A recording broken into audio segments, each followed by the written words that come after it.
Good evening. Hi, I am Bridget Jones, and I am Executive Director of Cumberland Region Tomorrow and a member of the NashvilleNext Steering Committee. And it's my pleasure tonight to moderate this evening's session. I would also like to recognize if there are any elected officials or council members here from Nashville or the surrounding region.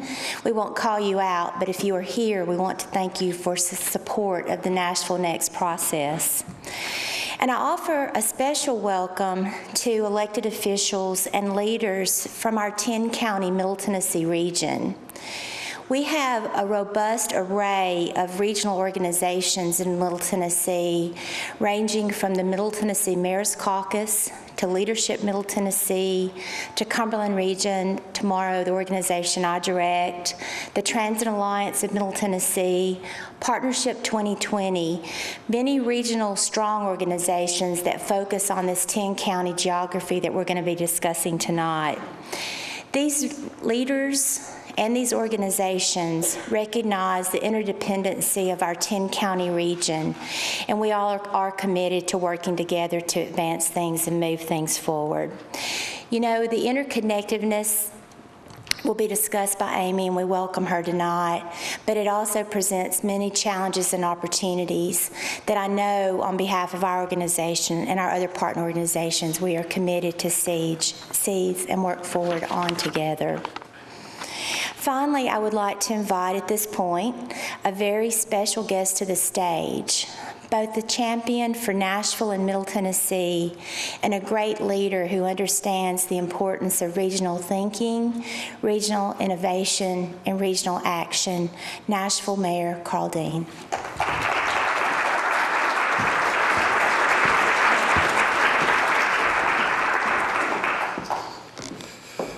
Well, thank you, Bridget, and good evening to you all, and thank you for being here tonight, participating in the future of Nashville. And I'm pleased to welcome everyone to the final NashvilleNext Speaker Series event featuring Amy Liu of the Brookings Institute. She will be covering the topic, Regional Partnerships to Achieve Local Viability. And I offer a special welcome to the elected and appointed officials from our neighboring counties and cities. These leaders recognize the interconnected nature of the Middle Tennessee region and the need to think creatively about the challenges and opportunities that impact prosperity and quality of life for us all. Previous NashvilleNext speakers discussed equity, prosperity, sustainability, the environment, health and livability, and infrastructure. It's fitting to conclude the NashvilleNext Speaker Series by discussing regionalism. By 2035, the Middle Tennessee region is predicted to grow by over 1 million people. To put that in perspective, the Nashville area will be the same size, population-wise, as what the Denver region is now. How we welcome these new Tennesseans, how we stay competitive with other regions in the country, how we honor our culture while embracing new cultures, and how we protect our quality of life. These are all issues that we must address with innovative and cooperative strategies at a regional level. I'm proud of the actions that my fellow elected officials and I have taken to strengthen the Middle Tennessee region. Organizations like the Middle Tennessee Mayor's Caucus, the MPO, the RTA, the Transit Alliance, Partnership 2020, Leadership Middle Tennessee, Cumberland Region Tomorrow continue to set the bar for Tennessee. While tonight is the final event in the NashvilleNext Speaker Series, the NashvilleNext planning process will continue with community visioning and a series of community meetings in July, prioritizing the focus on community values. I urge you to stay involved in NashvilleNext. Go to www.nashvillenext.net to learn more about the topics being discussed in NashvilleNext and to add your own ideas to the conversation. Now, before Amy takes the stage, for those of you who have attended other speaker series, you know that the NashvilleNext has highlighted one of Nashville's distinctive strengths, which is our accomplished and diverse art community. NashvilleNext is pleased to feature Nashville artists who show us how art not only entertains, but enlightens and opens conversations about the world around us. Tonight, we welcome a group of artists who carry on a tradition that began in Nashville's public libraries in 1938, the well-known and well-loved puppet shows. Tonight, Wishing Chair Productions, under the leadership of Brian Hull, delights Nashville's children as it did their parents and grandparents before them. I'm pleased to invite Brian Hull to the stage to introduce Wishing Chair Productions. Please enjoy tonight's event. Thanks.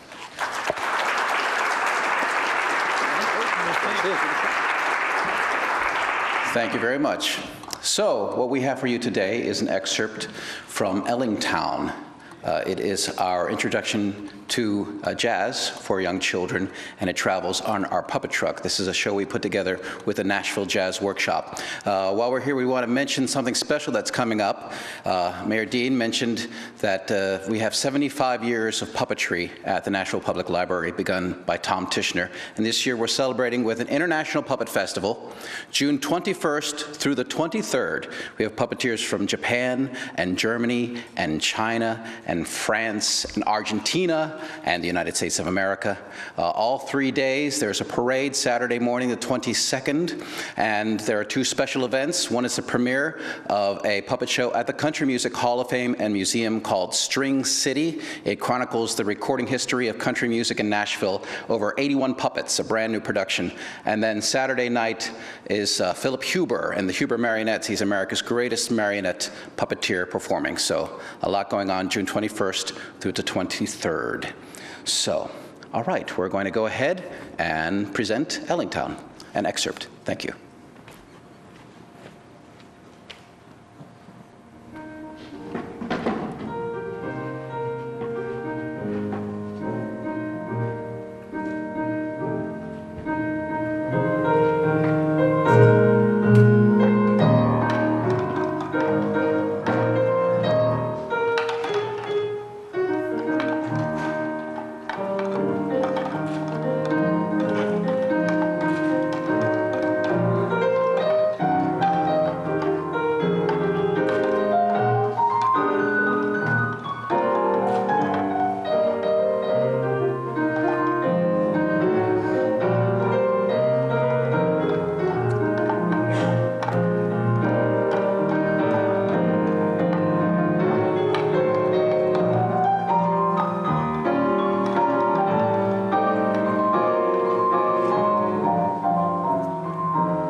Me.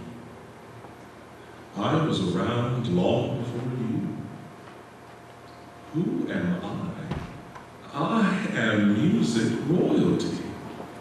You've heard of kings and queens, haven't you? Well, I am the Duke of music, and this is my music. Hello there, little bunny rabbit. You're just in time for my next song. Something I like to call Cottontail. So band, take it away.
a funny little bunny.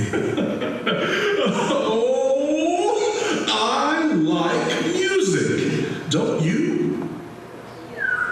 Listen to that. Hear that? Even birds like to make music. I like to make music on my piano. Let me show you. Maybe if I feel really happy, I might play something like this.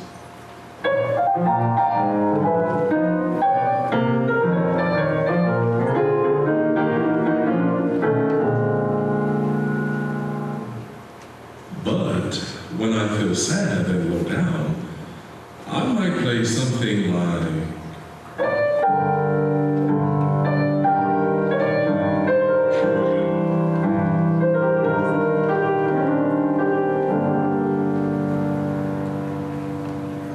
See what I mean? It's how I'm feeling. And then I let my fingers do the talking. My voice is now my piano. And my music is what they call jazz.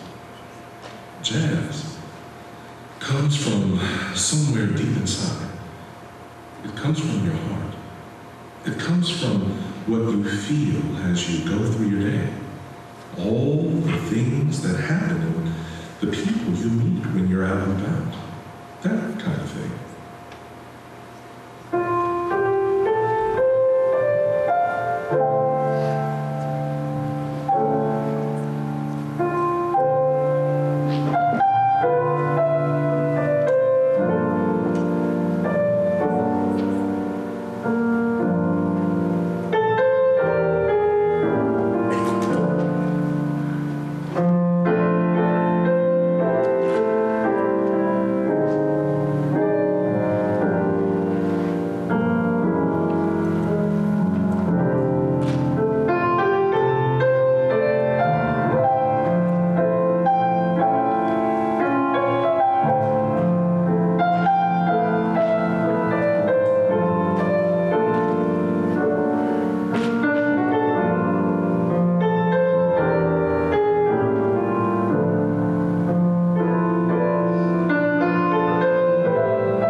Try this. Sing along with this tune.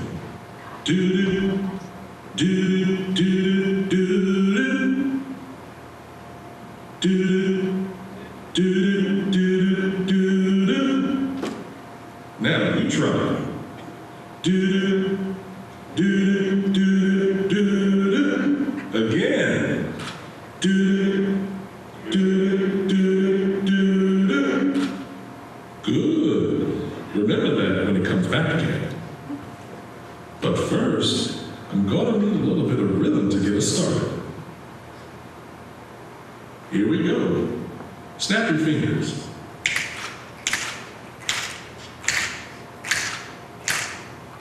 Follow me now.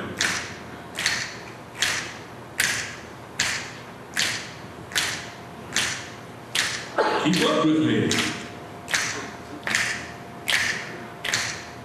Stay with me.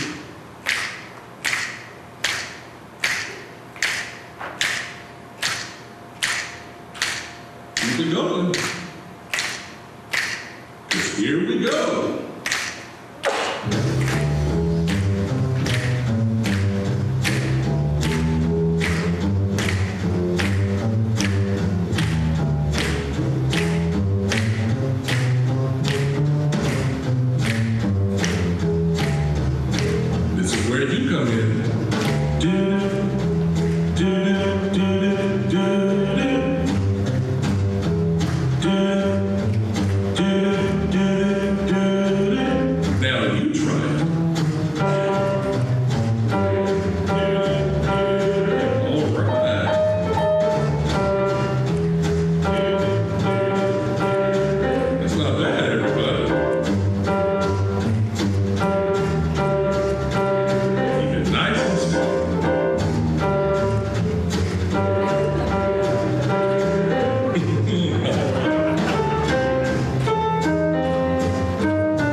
That was fantastic. Let's give Wishing Chair Production a big round of applause.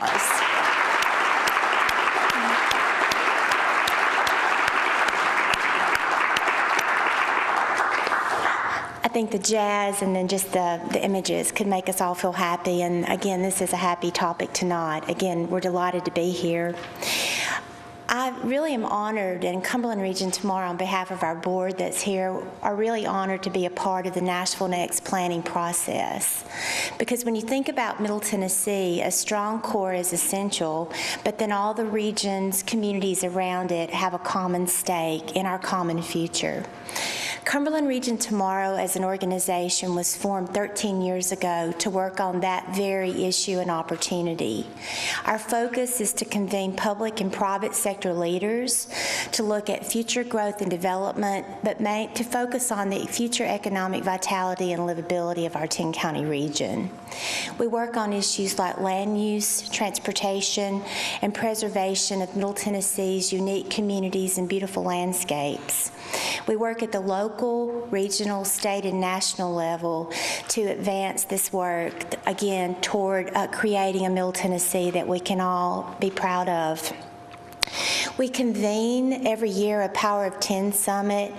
Last week we had about almost 600 leaders that came in to look at future growth and development issues and opportunities. CRT provides support to local communities completing planning processes just like Nashville Next, and we've worked robustly in our 10-county region with tools and resources for about the last 8 years.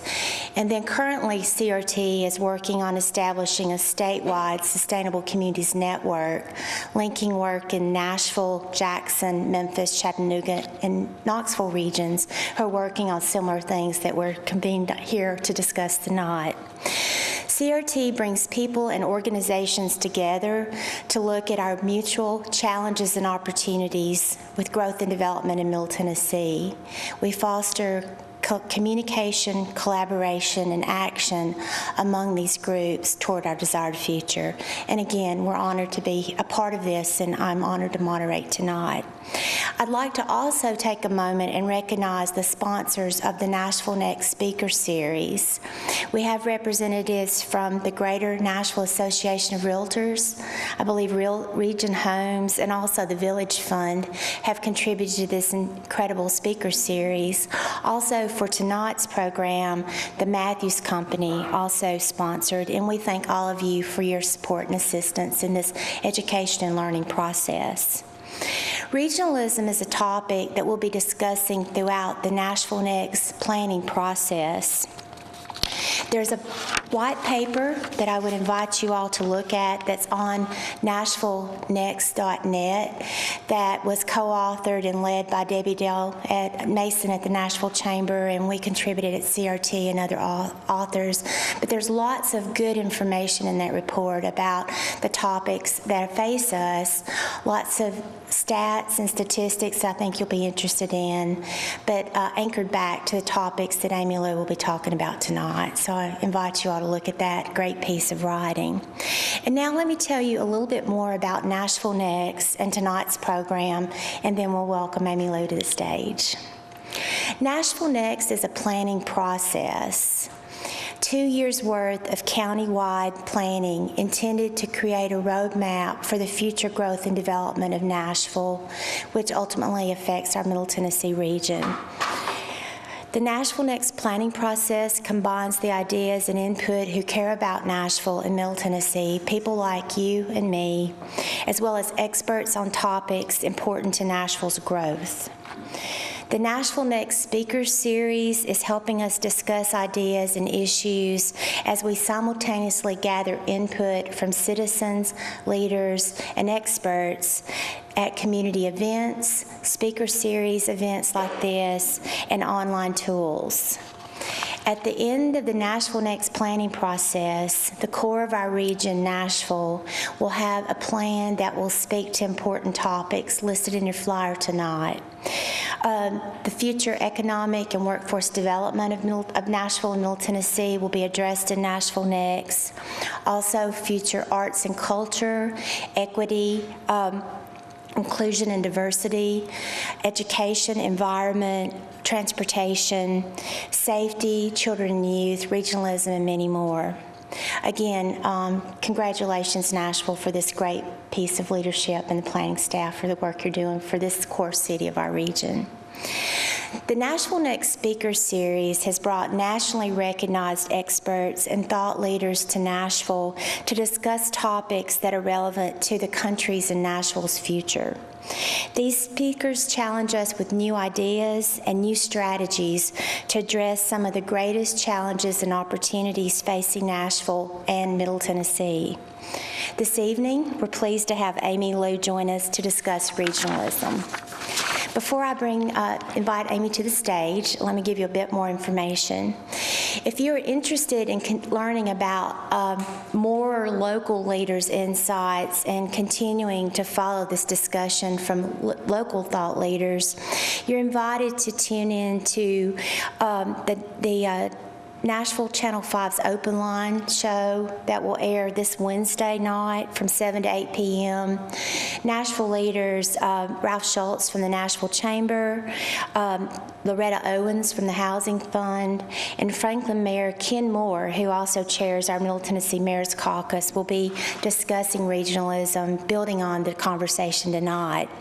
You also can see a future video of Amy's presentation and the other speakers on the NashvilleNext.net website, and I invite you to share this information with other folks in your circles. Now, a few more notes about the evening's format. After Amy Lou speaks, she will take questions from the audience, and we're going to save about 15 or 20 minutes, Amy, to spend time with you. As you entered the auditorium, you were given a comment questionnaire card. Please fill these out during the evening and pass them to a planning staff member with questions or comments. This gives Nashville Next staff and leaders input and instant feedback on what your thoughts are from what we learned tonight. If you've not received a comment card, raise your hand and staff will bring you one, but we invite you to capture your thoughts and perspectives as the program continues this evening. Please silence your cellular devices, but however, we do encourage outreach through social media. If you hear something interesting, text it to Nashville Next at 615-970-6600 or share it on Facebook or Twitter at #NashvilleNext. You can also leave your comments with staff members. Now, it is my pleasure to introduce Amy Lou. As she joins us, I'll tell you a bit about her. Amy Lou is a senior fellow and co-director of the Brookings Institution Metropolitan Policy Program. Ms. Lou was one of the founders of this important thought center for our country in 1996, and she and other staff provide decision makers with the latest analyses, policy ideas, and on-the-ground practices to help regions compete and prosper. Ms. Lou leads efforts at Brookings to help regional civic, political, and other leaders adopt intentional, market-oriented strategies for growth and development. She is a frequent speaker on ways to advance the U.S. economic competitiveness by harnessing the unique assets of regional economies. And we are all for that, Amy, and our work here supports what you're going to tell us this evening.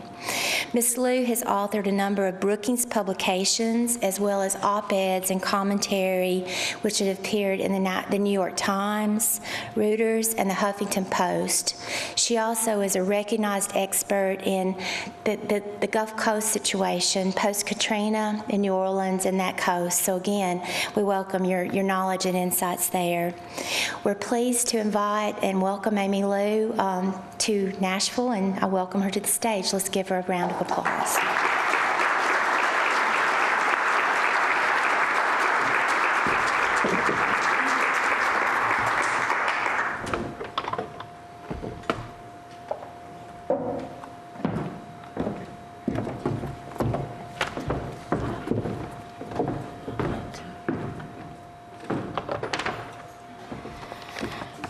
Good evening. Thank you so much, Bridget, for that kind introduction. And I have to say, I absolutely loved that marionette show. It was so energetic, it was so wonderful, and I thought, my goodness, the last thing I want to do is listen to myself talk after that. So hats off to you for sticking with me here, especially at the last of the speaker series. So I really want to thank you all for inviting me back to this great city. I was here about 6 or 7 months ago to help Nashville-Davidson County celebrate its 50 years of unified leadership, and I'm really pleased to return here today as part of the Nashville Next series to join you in this community-wide discussion about how best to plan this region's next 25 years of growth. Now, to plan what's next means you need to understand the trends that are around the corner. And tonight, I plan to lay out the global realities that we cannot ignore. To plan what's next, you need to adapt to those realities and position your assets for what matters in the future economy. And the next economy will not be driven by debt and traditional real estate transactions, but by the drivers of growth and opportunity in the global economy. And I will lay out the strategies that you must keep in mind if you want Middle Tennessee to be at the cutting edge of global success. And to plan what's next, you need to put regional housing, land use, and transportation planning in service of the next economy. All too often, metropolitan planning and regional economic strategies take place in completely separate silos, at best moving in coordinated but parallel paths. You must do better. And tonight, I will lay out ways in which you can join up physical transformation with economic transformation so that this region moves in one direction toward a unified regional economic vision and plan for Greater Nashville's future. That, I think, is the promise of Nashville Next, and that should be the aspiration of this region's citizens and leaders if you want to keep Nashville a thriving, quality community for the next generation of firms and families. So let me start with my first message today. That as you launch your 25-year plan, the Nashville region must adapt to three key realities to prosper. The first reality is that the economy remains issue number one.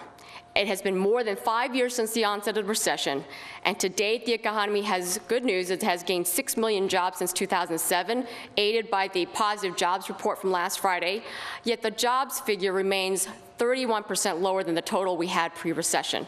So this economy remains a work in progress. The job losses have hit middle-class families really hard. The median income for working-age households dropped by $6,300 in one decade, the largest decline ever recorded.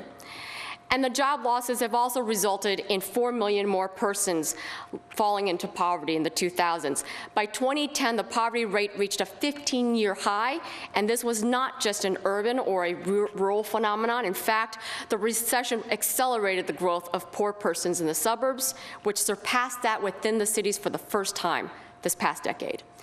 So while the economy will be better by 2040, so we hope, there will be some deep scars from this Great Recession. Now, to climb out of this deficit stronger than before will not come from simply riding the cycle out. It will come from being much more deliberate about adopting a new model for value-added growth. Now, the good news is that the Nashville region begins this planning period from a period of strength. The regional economy has historically outperformed the nation, even post-recession, on employment, on output, and even median household incomes. But here's the challenge. When you compare the Nashville region to 300 largest regional economies in the world, Middle Tennessee lags its global peers post-recession. The region ranked 252nd among 300 world cities post-recession, and that improved to just 203rd place in the last year. With the world economy now driven not by nations or states, but by regional economies, Greater Nashville must think anew about its position in the global economic order. Now further, as many of you know, poverty has risen rapidly in this region, particularly in Nashville-Davidson County, which is shown here in the green line, where 1 in 5 persons now live below the poverty line. While the region hasn't followed the national trend, families living in the suburbs here have not been immune to the distress made worse by this recession. Now the second reality we must adapt to is this. There is a demographic revolution underway that will have a deep impact on our economy.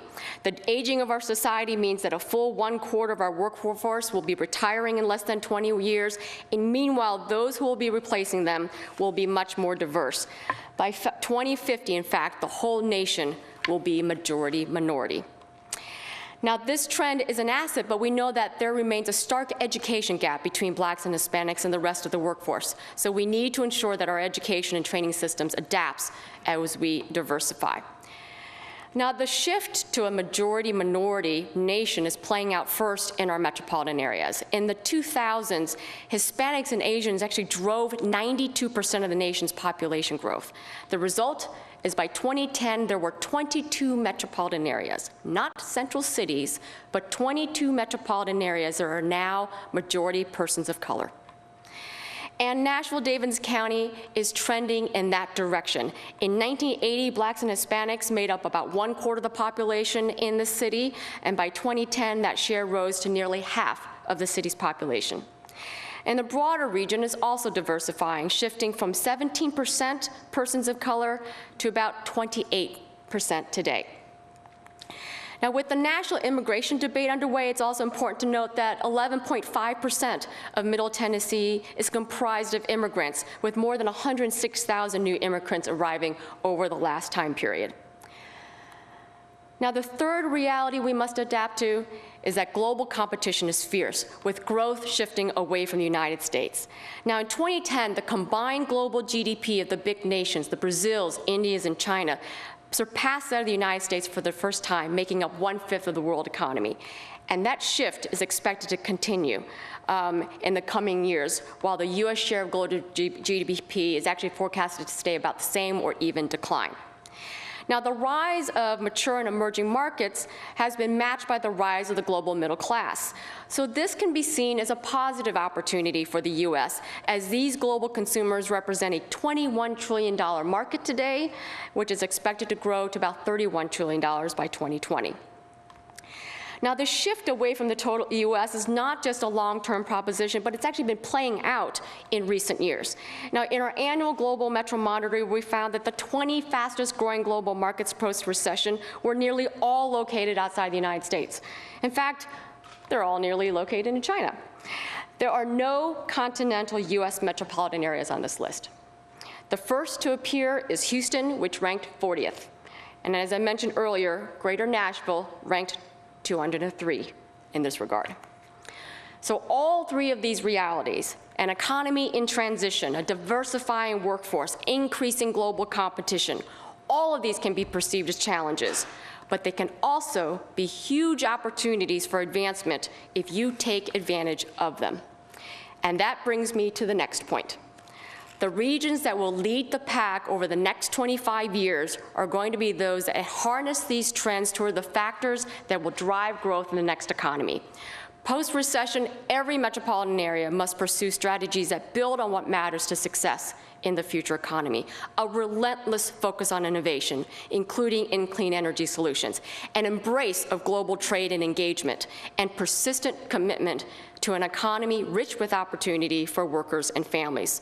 So let me walk through what each of those means, particularly for this region. Now, first, the leaders in the next economy will need to innovate in advanced industries, such as in manufacturing. Now, since the recession, jobs in advanced industries actually recovered faster than jobs overall, at 6.5%, as you can see. Advanced industries are those manufacturing and services firms that are innovation intensive, with high shares of R&D investment and scientists and engineers employment. Nashville, though, does have jobs in advanced industries, such as in motor vehicles manufacturing, household appliances manufacturing, and even data processing services. And these industries grew 3 times faster than those of other industries in this economy as a whole. So this is a great source of high-quality job growth going forward. Unfortunately, Nashville's advanced industries make up only a small share of this region's economy. Middle Tennessee as a whole, however, still is a low innovation-intensive economy, with few jobs, including in the manufacturing sector, that employ scientists, engineers, technicians that are really equipped to deploy the latest technologies, lean processes that are needed to accelerate innovation. And the region generates few patents, signaling a dearth of new products and new processes in your universities, in your key industries, ranking this region 71st on this score. Now, the second issue is that leaders in the future economy will also have to seize the clean economy, which is an ever-expanding global market. Despite all the hesitations about this industry, this industry is projected to climb to triple in size from $740 billion today to $2.2 trillion by 2020. Now, the reason for this growth is because rapid urbanization worldwide has pushed up the global demand for environmentally friendly goods and services, such as in energy-efficient appliances and building technologies, in smart grid, in sustainable land use planning and infrastructure, in organic foods. And we are meeting that demand here in the U.S. with clean economy products that are now generating $54 billion in exports, 2 times more value per job than the typical U.S. export. Now, in Greater Nashville, there are nearly 18,000 clean economy jobs, ranking this region 28th in the country. Thanks to this region's production of energy-efficient appliances, biofuels, environmental compliance services, this region's clean economy grew twice as fast as that of the nation. So again, we have to look at where your future strengths are. Third, the leading regions of the next economy will be those that harness the potential of global trade. Now, since 1950, the level of global trade between countries has tripled, reinforcing the rise of emerging markets and the greater integration of the global marketplace. This trend has continued in recent years, reaching nearly $18 trillion by 2011. And rising trade has generally led to the rising annual growth rates, new jobs, and overall GDP growth for those nations that embrace it. Now, in the United States, exports drove our economic recovery, producing 46% of our GDP growth between 2010 and 2011, even though it still makes up a small percentage of our economy. Now, within the services sector, expenditures of foreign students in U.S. colleges is growing steadily, and I know that Middle Tennessee is blessed with a good number of quality higher education institutions, such as Vanderbilt, Tennessee State, and Fisk. These and other colleges and universities around the country attract more than 720,000 international students who want to study in the United States, led by those from students from China, India, and Korea. That sector represents $21.2 billion in U.S. service exports. So how does Nashville fare? The Nashville region is a global economic player. It currently sells $7 billion in goods and services, such as in automobile manufacturing, tourism, and royalties, likely from the great music that is being made here. Canada, Germany, China are your top 3 trading partners. But you can do better, because that $7 billion in exports drives just 9.6% of your economy, a much smaller share than that for the U.S. as a whole, which is around 13%. And Nashville's integration in the global economy can also be seen in your international air flights. Since 2003, the number of international air flights in and out of the Nashville International Airport grew by 22% to 475,000 flights in 2011. Your top 10 international international origins and destinations include Toronto, London, Tokyo, and Cancun. And yes, I think Cancun is on every city list. But attracting international business and international tourists may be hard when only 9% of all your flights from and to Nashville are direct international flights, only 9%. That's a drop in the bucket compared to many of your regional and global competitors. The fourth strategy, to build an inclusive economy, leaders must close the skills gap between workers and industry. Now, the skills gap is real. As industries shed positions that can be automated, they are seeking workers with more specialized skills or analytic capabilities. And in a study of job openings in 100 metropolitan areas, we found that 43% of regional jobs require workers with college degrees, yet only 32% of adults have them. And further, if you don't have a college degree, you are more likely to be unemployed, undercutting a region's goal for household income growth. Now, that same skill gap exists in the national region, but the penalty is even greater. The demand for skilled workers outstrips the supply, 38% versus 30%, but in Nashville, having no or little post-secondary education means you are 2 to 4 percentage points more likely to be unemployed than those with similar education levels around the country. And with more immigrants arriving in Middle Tennessee, I wanted to point out that this region does attract and groom immigrants with college and advanced degrees, but the shares of such skilled immigrants are smaller than the national average. And finally, leaders in the next economy will need to better connect workers to jobs via improved transportation land use planning that reflects the new geography of opportunity. Now, earlier we talked about how poverty and low-skilled workers have now moved to the suburbs, but so have jobs. Today in the United States, just 1/4 of a region's jobs are located within 3 miles of downtown. The rest are found further out, with the largest share, 43%, located more than 10 miles from the urban core. Now, on balance, Nashville's economic footprint mirrors the national one.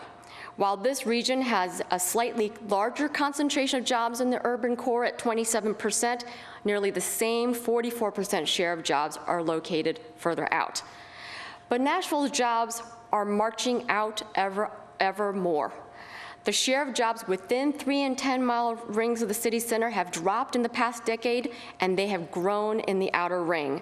This is in a much more accelerated pace than at the national level, where the recession actually slowed the outmigration of jobs to the periphery.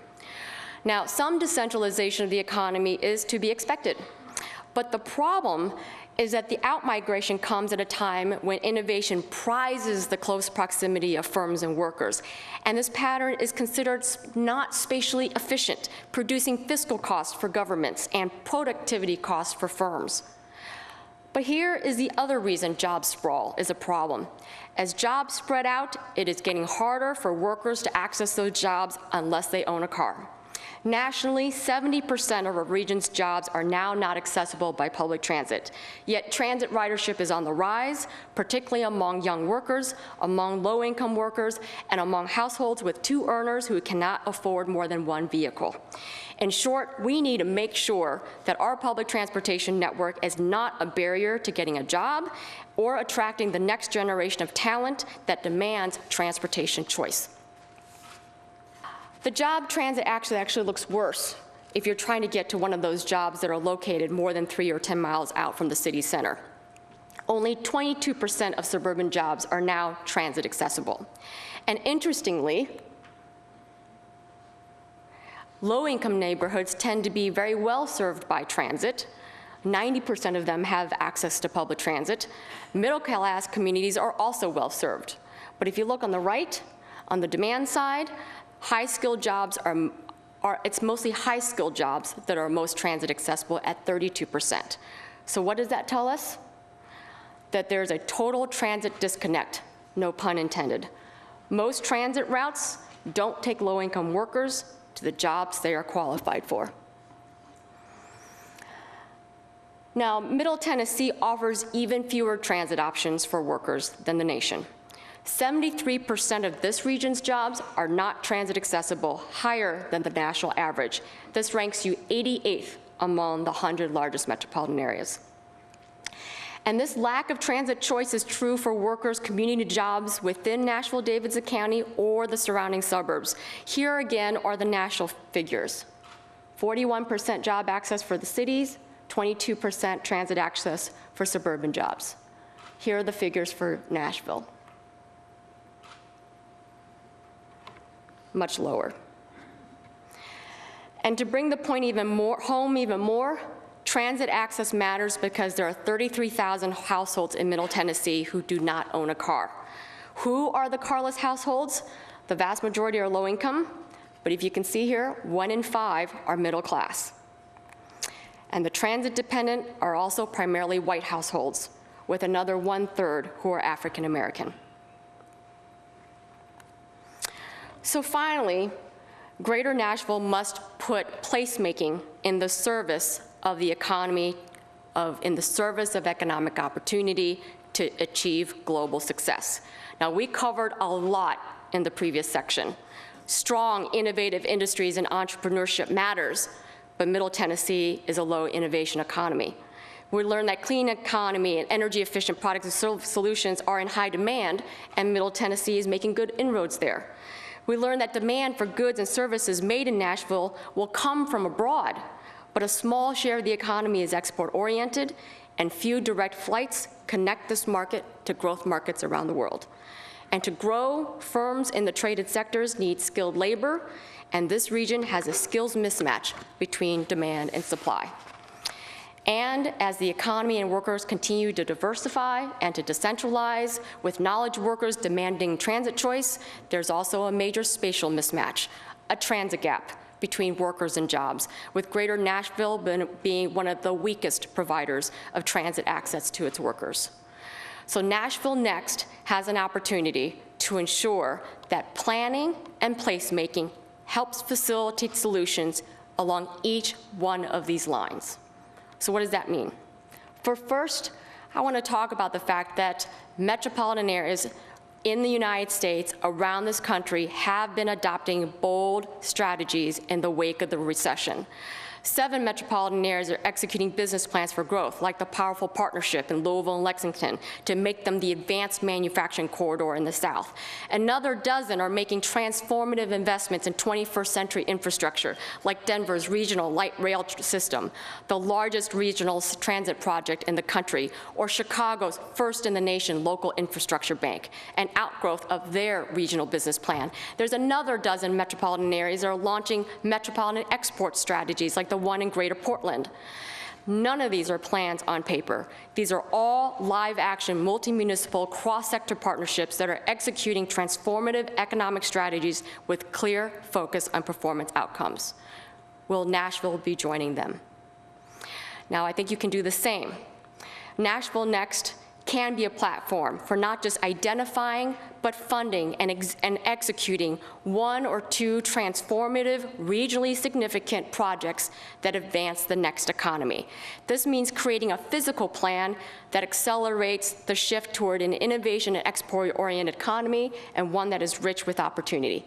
This means that you have to understand the needs of the key clusters in your economy, the firms and anchor institutions that make up that cluster, the role of commercial and industrial space to accommodate those clusters, the local serving amenities like retail, and how to integrate housing and infrastructure to accelerate the synergies of face-to-face innovation and the movement of goods and people that can accelerate innovation and opportunity. And then, stepping back from that innovation cluster, you can determine how to connect new products and services to global markets via boat, via truck, or air, and how to lay down broadband and energy infrastructure to further concentrate and build on that innovation. These are the kinds of large-scale transformative investments our global competitors, like Beijing, Doha, and Munich, are making on a regular basis. We need to make the same investments here at home. So here are some examples of how you can put large-scale placemaking in service of the next economy. So first, on innovation, Barcelona's famous @22 has converted a 500-acre abandoned industrial corridor into a science, tech, and innovation center in such sectors as new IT and new media. The area has public R&D space, it has workforce housing, it has subsidized housing, and it has outdoor gathering spaces to facilitate face-to-face interactions and networks. The result? 10 years later, is there are now 117 separate but approved products in the plan. There are 1,500 new firms, 74% of them startups, many new workers, and 12 R&D and tech transfer centers, many of them anchored by universities. Now, back here at home, Applied Sciences New York is a good example of a city that recognized that despite all of its great global assets, including venture and investment capital, the city and the region actually had no good science research university that could commercialize technology. So using an RFP, the Mayor Bloomberg, solicited a competition for a new world-class science and engineering university research park on an underutilized space on Roosevelt Island that was once planned for a new sports stadium. And today, that Cornell Technion Consortium is projected to attract new private capital, new firms, new jobs, but also they're projected to train 10,000 high schoolers and teachers in STEM-related fields. Now, to accelerate the clean economy, transformative investments could include something like this, a 700-mile multi-state energy transmission line, like the Clean Line currently proposed and executed by the Tennessee Valley Authority. The Clean Line is expected to deliver renewable energy power to 1 million households stretching across metropolitan areas in this region, in Alabama, in Mississippi, in Kentucky, and creating jobs along the way. Now, to support growth in a global trade economy, metro areas like Vegas and Phoenix have come together to advance an I-11 corridor, a 1,400-mile new interstate to better connect their communities, their economies, grow their manufacturing, logistics, and warehouse sectors, and to further connect their mega regions' goods and services to ports in Canada and Mexico. Greater Detroit, backed by Governor Snyder and the Canadian government, just approved a new bi-state bridge crossing to increase freight flow between the two countries, in turn making Detroit-Windsor a global hub of trade. And to improve access to opportunity, Chicago has now approved a bus rapid transit line running north-south for 16 miles that connects two industrial corridors for economic growth and job access. It found, as they did their study, that 25% of the households within walking distance of the BRT line did not have a car, and that these households are prime early users of this new service. The route will connect these workers to approximately 134,000 jobs located along the route, including major job centers like the medical district. And these households will have access to a number of community colleges, including 99 public K-12 schools and other transit switch points. So again, transit access to jobs, transit access to schools, transit access to other parts of the economy. And lastly, I want to showcase Hunters Point in San Francisco, which brings all of these next economy elements together in one major vision of transformation in South San Francisco. This is an 800-acre former military and brownfield site surrounded by public and assisted housing, which is now en route to be a clean tech innovation hub with 3 million feet of R&D space on the site. The site is global and international in the sense that the site has attracted global capital with $90 million in EB5 immigrant investor funds and another hundreds of million dollars from the Chinese Sovereign Wealth Fund, the first major investment for that fund in the United States. 31% of the homes projected in this San Francisco hot real estate market will be offered at below market rate. And the developers, as you can see in this last bullet, have already committed $83 million in community benefits to the immediate neighborhood, with funds already operated by a local philanthropy for things like job training, homeowner assistance, so that the families can stay in their homes as the market prices increase, and a new public school.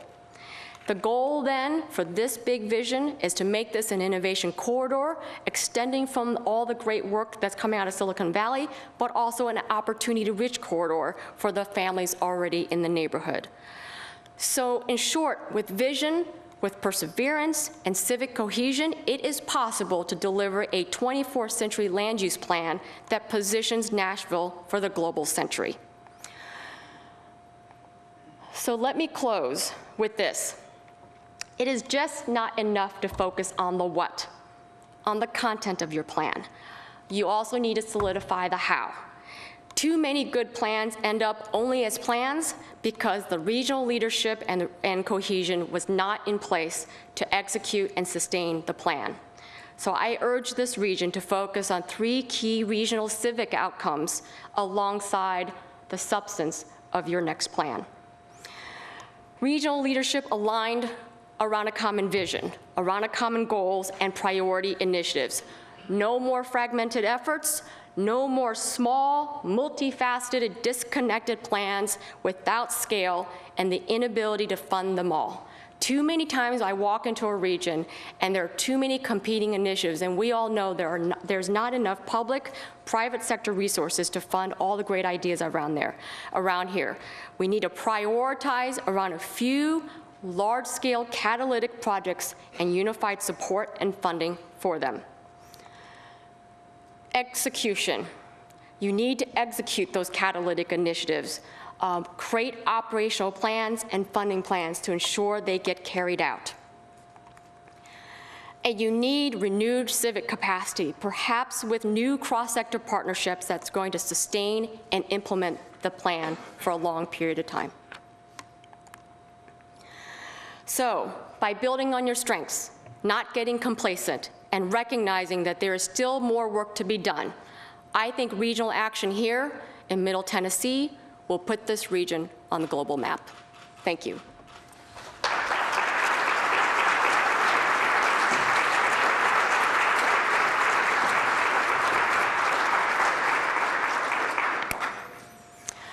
I believe there is time for a few questions if there are any.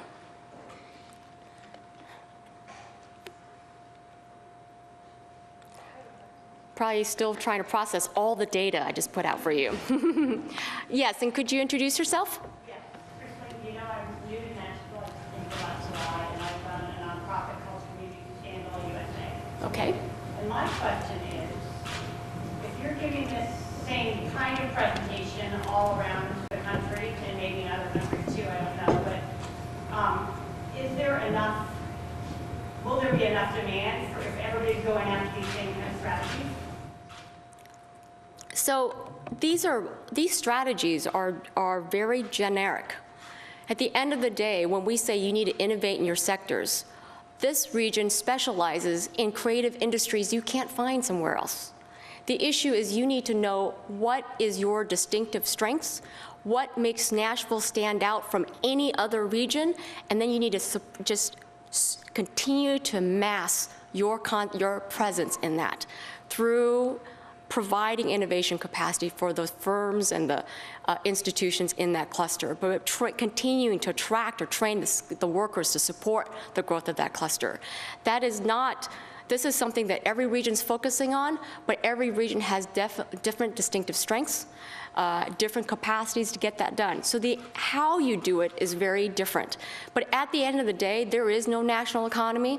There is only a network of regional economies. This U.S. economy is only going to prevail if Nashville and all of these other markets get their regional act together. And I think what you're seeing is a lot more focus on how to bring the civic and citizen engagement together around a unified economic agenda. I see a hand raised in the back. I'm Andre LaQuire. I'm on the NashvilleNext Steering Committee. I think I heard you mention Chicago and Infrastructure Bank. Could you explain that a little bit, please? Sure. As many of you know, there have been attempts at the national level to create a national infrastructure bank, which is basically a vehicle for private capital to finance and support large-scale, oftentimes regionally significant infrastructure funds that are not supported completely by public funds. And that effort has failed. There's a number of states right now that have some version of state infrastructure banks capitalized by some of the revenues they're creating out of the project. But in Chicago, it is the first time a city launched an infrastructure bank for its regionally significant projects. And I forget how much they have raised so far, but the funding is coming from school pension funds, from major investment firms like Macquarie, and they are already moving forward on the kind of market-generating investments that these funds would support. The first investments are going towards scaling up energy-efficient building rehab in a number of the neighborhoods and blocks of volume. Again, we see a lot of developers who are interested in energy-efficient applications and technologies in buildings, but when you can do it at scale with multiple properties, it makes it much more of an attractive and market doable option. The second thing that they're thinking about funding is just the physical modernization of all their education campuses. So that's what that local infrastructure bank is doing. Bob Johnson, Transport Planner. Hello. Thank you, that was a great talk. Given the crisis we've just had, and peak oil and a number of other scare stories we hear about frequently, is globalization just guaranteed to be the way to go? You've spoken a lot about how the region should be looking outward. Is there no hint that we should not be relying externally? Should we always just expect things are always going to get better and we should rely on foreign income and look outwards as a region? Or why not look inwards? So I think it's, in the old days, the United States was really lucky that companies and firms could rely on just focusing on the domestic market because this was such a large, healthy domestic market. The problem, and so unlike places like Singapore or Korea or the countries in Europe, they naturally have to trade and look and create relationships with other markets nearby. The calculus has completely changed. This U.S. economy is still at 2% GDP growth. Mexico and Canada even are at 3, 4, 5% economic GDP growth. Folks have talked about the slowdown in India and China, but India and China are still growing at 6, 7%, 8% of GDP growth. I think the reality is we are only going to continue to be a globally integrated economy. We're seeing it with the rising level of global trade between economies, and we're starting to see it in investment flows, in talent flows, and so on.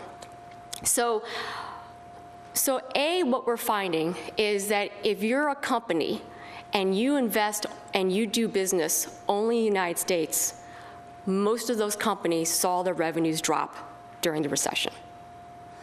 For the companies that had diversified portfolio, they sold goods and products in the United States, they had some goods and products in China, they had some goods and products in Canada, they saw revenues grow at 7, 13%. Again, just like your own personal investment portfolio, but diversified portfolio is safer than putting all your eggs in one basket. And so what I would encourage is that, and especially since the U.S. share of the global GDP is going to continue to stay about the same or smaller, is it's only in time where we have to look outward as a source of economic growth for us to survive. And I really do think we're already seeing at the firm level, if you're domestic oriented, you are, financially in trouble. But again, going global is not true for all firms. It doesn't make sense for everyone. And there's no doubt for the companies that do trade, it generates a lot more growth down the supply chain. So the supply chain definitely benefits when the larger firms or the mid-sized firms do business abroad. But I think that going forward, the firms, the people, the talent, the regions that are going to excel in the future are those who are going to embrace the fact we are now in a global economy. Yes, ma'am. Yes, I'm Meg Streams at Tennessee State University. I believe I heard you mention that some regions have tried, quote, bold strategies in the wake of the recession. And I think we're so used to thinking of the recession as closing down opportunities. I wondered if you could talk about how, in cases it created a new window of cooperation potentially for the parties in the regions. So we do work in, as we're actively working in collaboration with probably at least a dozen metropolitan areas around the country right now. All of them, if you thought of the recession as an economic reset, every single region around the country is reevaluating their job growth strategies. Even if you're a slow growth economy, a mid-growth economy, or a high-growth economy. In the first year, right after the recession, who did we work with? Seattle, who wanted to stay strong in the wake of the recession. Minneapolis, St. Paul, which is considered a really strong, stable economy in the Midwest with all their Fortune 500 firms, and then Northeast Ohio, which is a, has, an older industrial region. All three of those markets reevaluated their economic development strategies, looked at the data, knew that they had to reorganize themselves, and they are now pursuing strategies that make sense for them, that only make sense in that market. So, and I think that the push for focusing on trade and exports, this president in particular has talked about the need to double exports. Now we have about 9 metropolitan areas I know that are really being proactive in trying to determine how they can better embrace global trade. Those are things that most economic development officials had never thought about before. So I think there is a reset. And and let me just, another anecdote. We've also worked in places like Las Vegas and Phoenix, and these are regions that are the poster child of the recession, where their entire growth of the economy was driven by housing and real estate. And they knew that they needed to find new sources of growth to diversify their economy in a way that can ensure that housing was not the driver, but a lagger and a follower in the economy. So, I think it just provided a moment. And then I think the only issue is whether or not that's a moment that, this region wants to take advantage of or has taken advantage of. The woman, I think you had the man in the back with a hand up.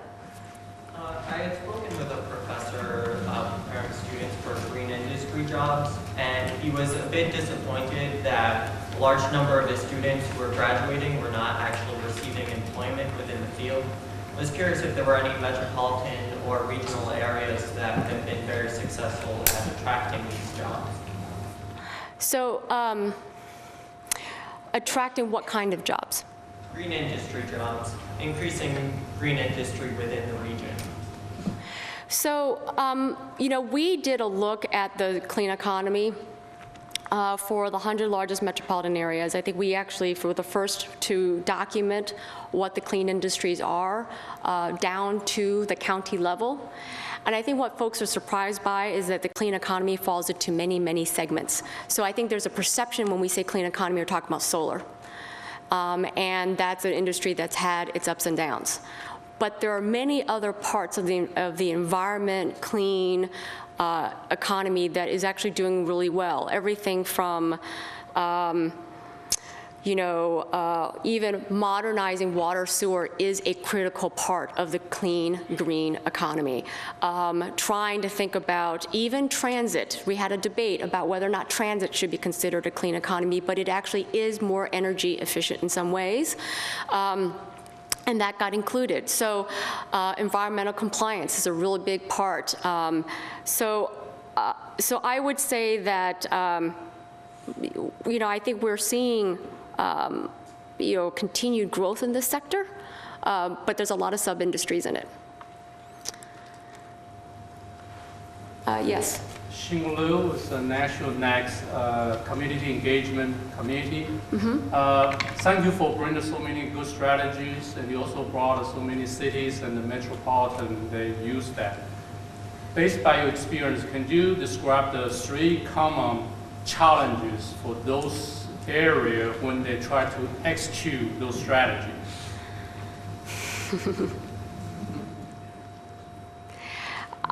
I think what's interesting, so I think there are 3, let me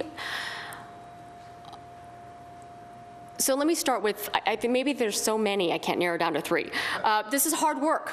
This is actually really, really, really hard work. Most metropolitan areas have city economic development plans, metropolitan MPO plans, county plans, chamber organizations doing plans. There's so much going on.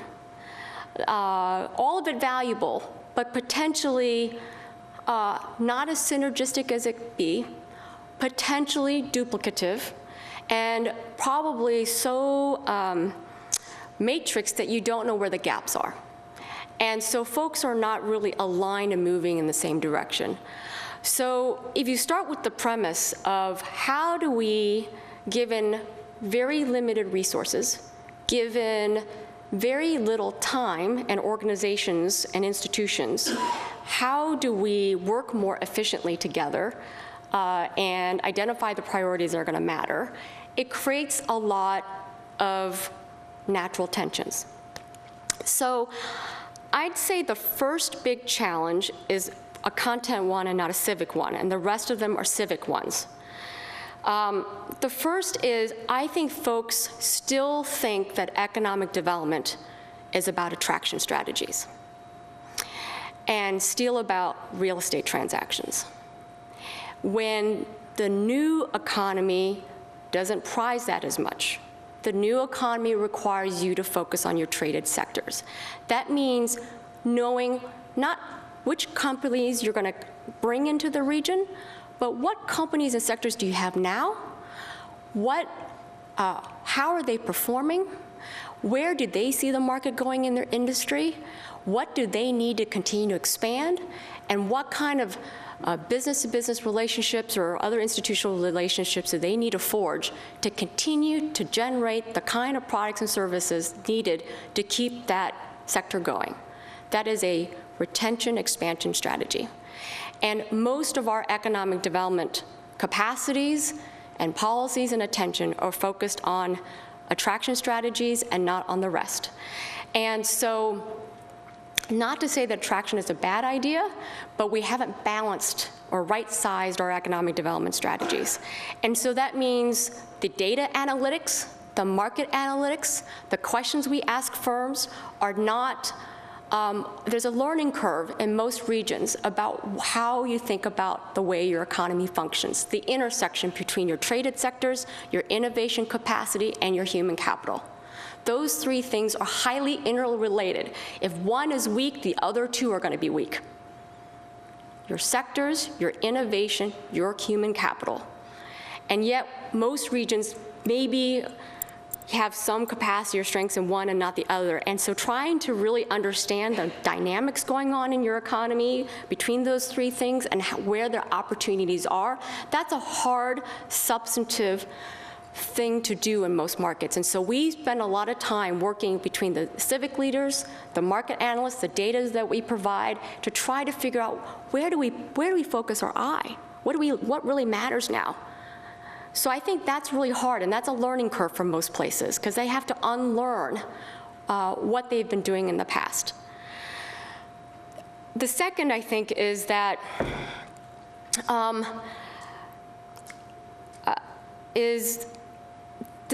implementing a strategy is really hard. I think we do good market analysis in many regions. Maybe you can come up with a good set of strategies that reflect those market trends. Sometimes it's a laundry list, so you don't really prioritize.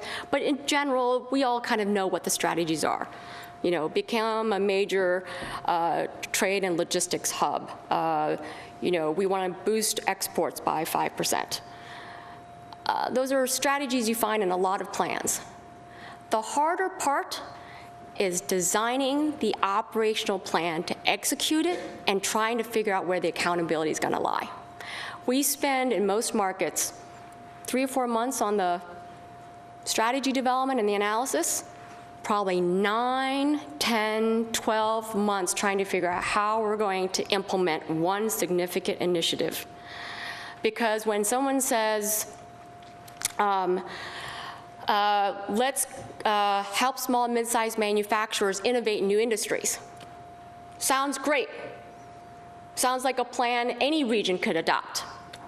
What does it actually mean in Northeast Ohio to say that? What does that mean in your own region? Which companies are you talking about? Which firms are you going to try to serve? What do they need?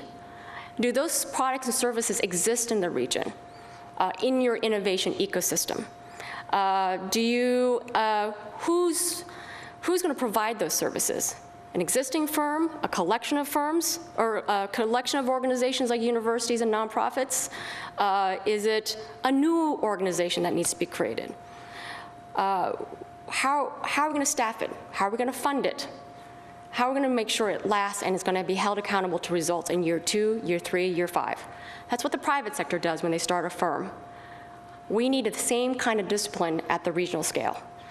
And getting to that operational detail to look at your civic partners in the eye and say, okay, I think I can do this, I'm not sure, I don't know if I have the capacity to really look around the region and say, can I do that? Who's gonna do it? Who's gonna step out? Can we hold each other accountable? Those are really hard discussions to have. But that's why I think most plans end up as plans and not as execution. And so because they're so hard, it's really important to prioritize. The last is sustainability, sustaining the effort, sustaining regional cohesion. Denver is one of those places that is considered probably one of the most regionally cohesive cultures in the country. But as organizations change, as leadership changes, it's really hard to keep that collaboration high. And that has to be worked at. How do you bring the next generation of leaders to the table? How do we not always rely on the same organizations, but look at different firms that may not be participating in the traditional economic development groups and find that new talent? I think that's the constant challenge of a region. So I would say, I realize that was a really long way of responding to your question, but this is important work. And I think generating a bunch of data and doing the research is the easy part. I find the hardest part is actually executing the plan. And I find that many regions are really finding new ways of doing it that I don't want to spend a lot of time on it today, but there are some exciting new regional steering committees, new cross-sector collaborations, new alliances that are being built right now that are testing old ways of civic building. And I think that 2 years from the recession is too early to judge those, but I think that we're going to see some really interesting models in the years ahead. And I think we are at time, so thank you so much for your generosity.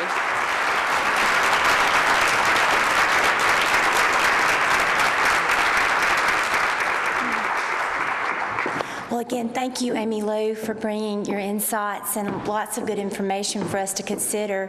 I think perhaps that last question and answer was the one that really nailed where we are in Middle Tennessee, because we do have fantastic organizations and leaders committed to regionalism and lots of plans and strategies in place. I think it's incumbent upon us to come up with our own Middle Tennessee way to pull ourselves together and focus our efforts so we can move forward. Again, thank you for those wonderful remarks. Thank you to our sponsors, Region Home, the Greater Nashville Association of Realtors, the Matthews Company, the Village Fund for their support of this series. And finally, thanks to all of you for coming out. It's going to take engagement and understanding and commitment to work on this implementation. First, the creation of Nashville Next and its implementation, but also connecting it to the other efforts in our other 9 counties that make up this fantastic Middle Tennessee region. I invite you to visit afterwards. There are 4 of our CRT directors here, if you'll raise your hand. Eleanor and John and Marion and Reggie, and Ed Cole's here with the Transit Alliance, and Debbie Dell's with the Chamber. So visit with us if you have further questions or ideas or interest in getting engaged in the regional organizations that are here to be helpful. Also, be sure and go to the NashvilleNext.net website and read the regionalism white paper. It's quite good. And also visit the other white papers to broaden your thinking and understanding of not only this important topic, but the other important topics that we are considering and we will address in Nashville Next. And then finally, tune in to Open Line on Wednesday night to hear our leaders continue this dialogue, 7 to 8 p.m. And if you have an interest in your professional sector, your community, your neighborhood association, to invite a planner out to do a Nashville Next session, that also is available and can be requested at NashvilleNext.net. Again, thank you for coming. Thank you for Amy, and everyone have a good evening.